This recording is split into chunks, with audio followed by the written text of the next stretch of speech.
साथ हैं वैदिक संस्कृति के अध्येता डॉक्टर अरुण कुमार जायसवाल जी।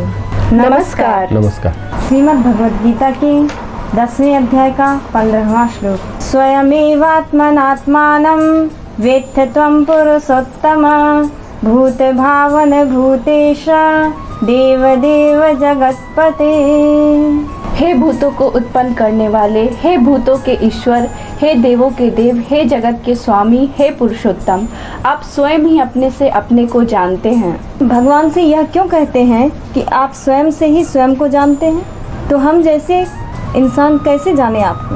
हमारा भी एक प्रश्न है, भगवान को जानने के प्रयास में जीव क्या हो जाता है? साथ ही यह भी बताएं कि जीव क्यों जीव है।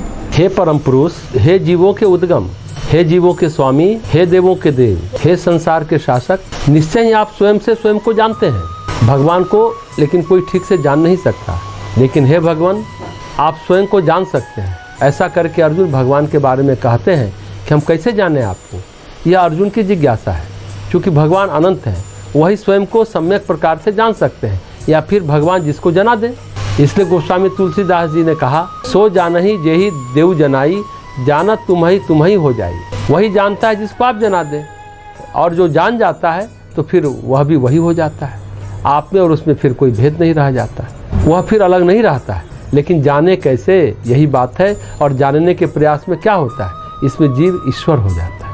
जैसे जैसे वह ईश्वर की ओर उन्मुख होता है, जैसे जैसे ईश्वर की धारणा करता है, जैसे जैसे ईश्वर का अनुसंधान करता है, उसका जीवपन खो जाता है। जीव क्यों जीव है? आत्मा के रूप में तो वह परमात्मा ही है, चित्त के रूप में वह जीव है। चित्त में जो संस्कार है, जो कर्म राशि है, इससे कारण है। और ये कर्म राशि तो मिथ्या है, इसका कोई अर्थ इसलिए नहीं है जैसे अंधकार है। ऐसा लगता है कि घर पूरे अंधेरे से भरा है, पर लाइट जलाए अंधेरा गायब। गायब होने में एक क्षण भी नहीं लगता। ऐसा नहीं कि पूरा दिन लगेगा तब धीरे धीरे अंधेरा जाएगा और प्रकाश आएगा। एक क्षण में गायब होगा। 20 साल का अंधेरा एक पल में गायब हो जाएगा। 20 पल भी लगने की जरूरत नहीं है, पल भर में गायब हो जाता है। वैसा ही भगवान के प्रति सच्ची धारणा से चित्त के संस्कार पल भर में गायब हो जाते हैं। अहंकार नहीं रहेगा तो अंधेरा नहीं रहेगा। मूल बात यही है। तो भगवान को जानने के प्रयास में जीवात्मा परमात्मा का सच्चा स्वरूप पा लेता है। लेकिन यथार्थ में अर्जुन कहते हैं भगवान को कि आप स्वयं जानते हैं। तो अर्जुन की ये जिज्ञासा है कि आप वह मार्ग बताइए कि आपको हम कैसे जानें।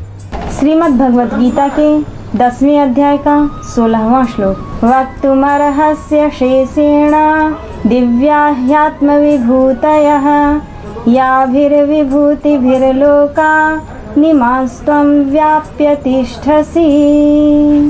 इसलिए आप ही उन अपनी दिव्य विभूतियों को संपूर्णता से कहने में समर्थ हैं, जिन विभूतियों के द्वारा आप इन सब लोकों को व्याप्त करके स्थित हैं। एक जिज्ञासा है कि भगवान की विभूतियों को भगवान के सिवा कौन कहने में समर्थ है। साथ ही यह भी बतलाएं कि भगवान अपनी समस्त विभूतियों का कथन क्यों नहीं कर सकते। मेरा भी एक प्रश्न है, भक्त भगवान के दिव्य आयाम को जानने का इच्छुक क्यों होता है?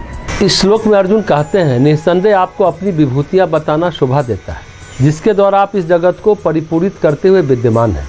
भगवान की विभूतियाँ ऐसी हैं जैसे बिजली गुजर रही है और आप सब जगह हेलोजन लैंप लगे हैं। बिजली का परिचय तो हेलोजन लैंप से मिलेगा ना, उसी तरह भगवान का परिचय उनकी विभूतियों से मिलेगा। अर्जुन कहते हैं आप हमें सभी दिव्य विभूतियाँ बताएं। आपकी दिव्य अभिव्यक्तियाँ स्वयं आपके मुख से सुनकर मैं अत्यंत प्रसन्न होऊंगा। तो यह उचित है कि आप मुझे बताएं। क्या बताएं? आपकी स्वयं की दिव्य अभिव्यक्तियाँ, दिव्य शक्तियाँ, जिन अभिव्यक्तियों के द्वारा इस जगत में व्याप्त हो रहा है, वह क्या है? भगवान सब जगह है, पर किसी जगह किसी रूप में, अन्य किसी जगह किसी और रूप में बैठे हैं। अर्जुन यहाँ प्रश्न कर रहे हैं, भगवान भावातीत हैं, इस जगत में भी व्याप्त हैं, और इस जगत में परमात्मा की क्या अभिव्यक्तियाँ हैं, मैं जानना चाहता हूँ। एक भक्त भगवान के भावातीत आयाम को जानने का इच्छुक नहीं होता। भक्त भगवान के दिव्य आयाम को जानने का इच्छुक होता है, जिसके साथ वह बातचीत कर सके, प्रेमपूर्ण संबंध स्थापित कर सके, भक्तिपूर्ण संबंध बना सके। सभी भक्तों की यही प्रवृत्ति, यही इच्छा होती है। ब्रह्म का भावातीत आयाम एक गहन अनुभव है। संसार भर के भक्त, हिंदू भक्त, ईसाई भक्त, मुस्लिम भक्त, सब भगवान का आनंद उठाना चाहते हैं। जैसे एक व्यक्ति दूसरे का आनंद लेता है, वे भगवान के साथ प्रेमपूर्ण संबंध स्थापित करना चाहते हैं। आपकी कीर्तियाँ जिससे आप जगत में व्याप्त हैं, वे सभी मुझे बताइए। यहाँ अर्जुन सभी शब्द का प्रयोग करते हैं, तो भगवान बाद में कहते हैं मैं सब कैसे बता सकता हूँ, कुछ बता देता हूँ। क्योंकि भगवान अनंत है, उनकी विभूति अनंत है। अर्जुन कहता है सभी बताइए विभूतियाँ, तो भगवान कहते देखो सब तो नहीं बता सकता, कुछ बता सकता हूँ। सब बताना तो मुश्किल है, क्योंकि भगवान त्रिलोकी हैं, सिर्फ धरती पर थोड़े ही हैं। जो विभूतियाँ बता रहे हैं वह सिर्फ धरती पर ही है। भगवान की विभूतियाँ तो आकाश में है, पाताल में है, धरती में, सभी लोकों में है। तो भगवान नहीं बता सकते सब बातों को। श्रीमद् भगवद गीता के 10वें अध्याय का 17वां श्लोक। कथम विद्यामहं योगिंस त्वां सदा परिचिन्तयन् केषु केषु च भावेषु चिन्त्योऽसि भगवन्मया। हे योगेश्वर, मैं किस प्रकार निरंतर चिंतन करता हुआ आपको जानूं, और हे भगवान, आप किन किन भावों में मेरे द्वारा चिंतन करने योग्य हैं। अर्जुन ने भगवान को योगी क्यों कहा है? योगी की अभिव्यक्ति किस किस रूप में होती है? हमारा भी एक प्रश्न है, जीव हमेशा कहाँ प्रतिष्ठित रहता है और भगवान कहाँ? अर्जुन इस श्लोक में भगवान को योगेश्वर कहते हैं, योगी कहते हैं। कहते हैं हे योगी, मैं कैसे आप पर ध्यान करते हुए आपको निरंतर जान सकता हूँ। हे भगवान, आप मेरे द्वारा किन वस्तुओं में जाने जाएंगे। अर्जुन यहाँ भगवान को योगी कहते हैं, और सच भी यही है कि भगवान ही योगी है। भगवान अपनी चेतना से नित्य युक्त रहता है। भगवान कभी वियोगी नहीं होता। भगवान हमेशा आत्मस्थ रहता है, अपने में प्रतिष्ठित रहता है। सामान्य क्रम में जो जीव है कभी न कभी, या यूँ कहें प्राय ही नहीं, हमेशा अहंकार में प्रतिष्ठित हो जाता है, जबकि भगवान हमेशा आत्मचेतना में प्रतिष्ठित रहते हैं। इसलिए अर्जुन बड़ा सुंदर सा संबोधन देते हैं, हे योगी, आपको मैं कैसे जानूं? निरंतर आप पर ध्यान करते हुए आपकी सत्य प्रकृति कैसे जान सकता हूँ?